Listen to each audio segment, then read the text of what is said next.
Good day everyone, my name is Angelica Bundan-Hirance from Group 2 of Pungabong Cluster, and we will discuss the Chapter 2, the environment and the organisms. The environment and organisms are intricately linked in a delicate dance of interdependence. The environment provides the resources that organisms need to survive, such as food, water, and shelter. In turn, organisms shape the environment through their actions, impacting everything from the composition of the soil to the flow of energy through ecosystems. So what is environment? The environment is everything that surrounds us: the air we breathe, the water we drink, the land we live on, and all the living things that share our planet. It's like a giant stage where life unfolds, a complex web of interactions between living organisms and their physical surroundings. What is organisms? Organisms are the living actors on this stage. They can be tiny like a bacteria or as large as a whale. Each organism plays a unique role in the environment, interacting with other organisms and their surroundings. Our next topic is ecological concept, to be reported by Ma'am Jomelit Lumagi. Good day everyone, this is Jomelit R. Lumagi from Pungabong Cluster. Today I am going to report the environment and organisms. My assigned topic is about the ecological concepts. So what is environment and organisms? The environment and organisms are the two fundamental components of the natural world that interact in complex ways. The environment provides the context in which organisms live, and organisms continuously adapt and interact with their environment, forming a complex web of relationships that sustains life on Earth.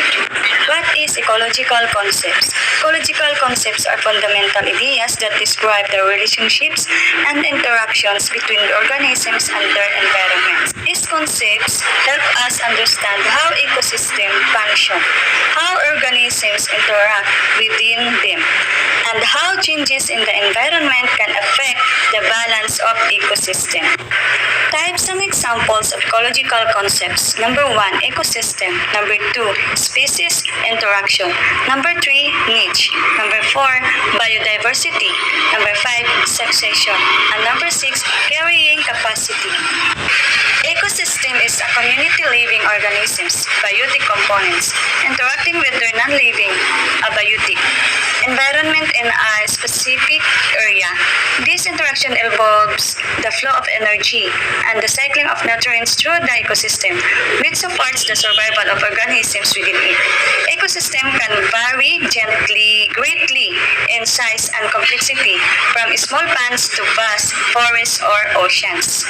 Here's an example of ecosystem. Coral reef ecosystem in Taha Reefs Natural Park.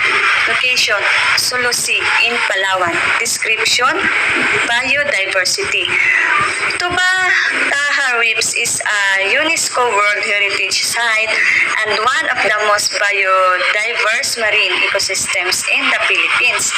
It is home to over 600 species of fish, 360 species of corals, and numerous marine life forms including sharks, sea turtles, and manta rays. Ecological importance. Coral reefs provide essential ecosystem services such as fishery habitats, coastal protection from storm surges, and tourism opportunities. They also support a complex food web starting from phytoplankton and algae to affect predators like sharks. Number 2, species interactions refer to the various ways organisms within an ecosystem interact, affecting their survival, reproduction, and ecosystem dynamics. Common interactions include mutualism, commensalism, competition, predation, and parasitism. Example, predation in Mount Apo Natural Park. Location, Davao City and Cotabato, Mindanao. Description, in Mount Cotabato. Natural Park. Predation is observed between the Philippine eagle and its prey, such as flying lemurs and small mammals. The Philippine eagle, one of the world's largest and most powerful birds of prey, relies on its hunting skills to capture food, maintaining its status as an apex predator in the ecosystem. Ecological importance. As a top predator, the Philippine eagle helps regulate prey population and maintain ecological balance within the forest ecosystem. Its presence indicates a healthy ecosystem with sufficient biodiversity to support complex food webs. Conservation efforts to protect the Philippine eagle also aid in preserving the overall biodiversity and health of Mount Apo's forest. Number 3, niche. An ecological niche refers to the role of species plays within its environment, including its interactions, habitat, and resource use. A niche encompasses how a species fits into the ecosystem and how it contributes to ecosystem dynamics. Example, niche of the tarsier in Bohol. Location, Bohol Island. Description, species, Philippine tarsier. The Philippine tarsier is a small primate that occupies a specific niche in Bohol's forest ecosystem. As a nocturnal insectivore, it feeds on insects and small invertebrates, contributing to pest control and maintaining the ecological balance. Ecological importance. The tarsier niche helps regulate insects population, preventing outbreaks that could harm plant life. Its unique adaptations, such as large eyes for night vision and long fingers for gripping branches, enable it to thrive in its habitat. Conservation of tarsier is crucial for maintaining biodiversity and ecosystem health in Bohol. Number 4, biodiversity refers to the variety of life forms within an ecosystem, including species diversity, genetic diversity, and ecosystem diversity. High biodiversity contributes to ecosystem resilience and stability. Example, biodiversity in Taal Volcano, protected landscape, location Batangas, Luzon. Description, biodiversity. The Taal Volcano protected landscape is known for its unique blend of terrestrial and aquatic ecosystem. It harbors diverse plant and animal species, including endemic species like the tawilis, Sardinella tawilis, the only freshwater sardine species in the world. The landscape support a wide range of habitat from volcanic craters to freshwater lakes, contributing to high biodiversity. Ecological importance. The biodiversity within the Taal Volcano protected landscape enhances ecosystem reliance and provides essential services such as water filtration, soil stabilization, and tourism opportunities. Conservation efforts focus on protecting endemic species and their habitats to preserve the area's ecological integrity and cultural significance. Number 5 is the process of change in the species structure of ecosystem over time, leading the establishment of the stable community. It can be primary on new surfaces or secondary after a disturbance. Example, primary succession of Mount Pinatubo. Location, Mount Pinatubo, Luzon. Description, event. After 1991 eruption of Mount Pinatubo, the landscape was covered in volcanic ash and devoid of vegetation. Succession process.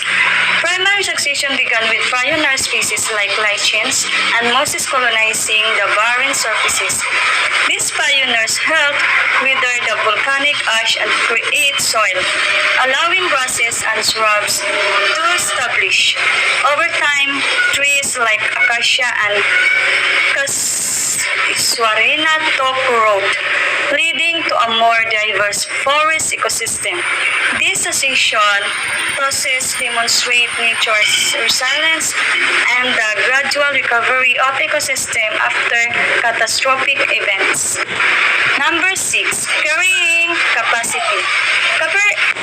Number 6, carrying capacity refers to the maximum number of individuals of a species that an ecosystem can sustain without degrading the environment. It depends on resource availability and environmental conditions. Example, carrying capacity of Taal Lake for fish farming. Location, Taal Lake, Batangas. Description, issue. Taal Lake supports aquaculture activities including fish farming of species like tilapia and milkfish. However, overstocking can exceed the lake's carrying capacity, leading to water pollution, oxygen depletion, and fish kills. Management. Sustainable fish farming practices aim to balance fish production with ecological health. Measures include regulating stocking densities, improving feed efficiency, and implementing waste management practices. And that's all my report. Thank you and God bless. Understanding these ecological concepts help us appreciate the interconnectedness of life on Earth and the importance of preserving biodiversity and natural resources. And the next topic is organisms interaction, to be reported by Ma'am Flor de Lisa Valdez. Hi, hello, good day everyone. I am Flor de Lisa Salvador Valdez, second year Bungabong Cluster, E1 das Environmental Science. I am going to report the chapter 2, the environment and organisms. My part is chapter 2.2, the organisms interactions. Organisms interact within ecosystems in various ways, forming intricate relationships vital for ecosystem stability. These interactions are fundamental for energy flow, nutrient cycling, and overall ecosystem health. Here are some key details about organism interactions in the environment. Number 1, types of interactions. Predation. One organism feeds on another, benefiting the predator while harming the prey. Competition. Organisms compete for resources like food or shelter, influencing population dynamics. Mutualism. Both organisms benefit from the interaction, such as pollinators and flowering plants. Commensalism. The organism benefits while the other is neither harmed nor helped. Parasitism. One organism benefits at the expense of the other, like parasites feeding on hosts. Number 2, ecosystem functioning. Energy flows through ecosystems as organisms consume each other, transferring energy along the food chain. Another one, producers, which are the plants, capture sunlight energy through photosynthesis, providing energy for consumers up to the food chain. The next one, the decomposers, break down organic matter, recycling nutrients back into the ecosystem. Number 3, interdependence. Organisms rely on each other for survival, creating complex webs of interactions. Biotic factors, which are living organisms, and abiotic factors, the non-living elements, interact to maintain ecosystem balance. Interactions like pollination, seed dispersal, and decompositions are crucial for ecosystem functioning. Number 4, impact of biodiversity. These interactions contribute to biodiversity by shaping species, distributions, and ecosystem structure. Keystone species, which have a disproportionate impact on the ecosystem, play critical roles in maintaining balance. Number 5, human impact. Human activities like habitat destruction and pollution can disrupt these interactions, leading to ecosystem imbalances. The conservation efforts aim to protect these interactions to preserve biodiversity and ecosystem resilience. That's all, and thank you. I hope you understand my report. Good day, everyone.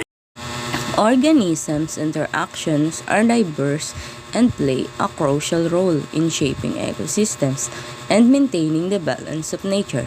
These interactions help regulate populations, drive evolution, and contribute to the overall biodiversity and resilience of ecosystem. For our conclusion, the environment provides resources for organisms to survive, like food, water, and shelter. In return, organisms shape the environment. For example, trees release oxygen into the air, while bacteria break down dead organisms, returning nutrients to the soil.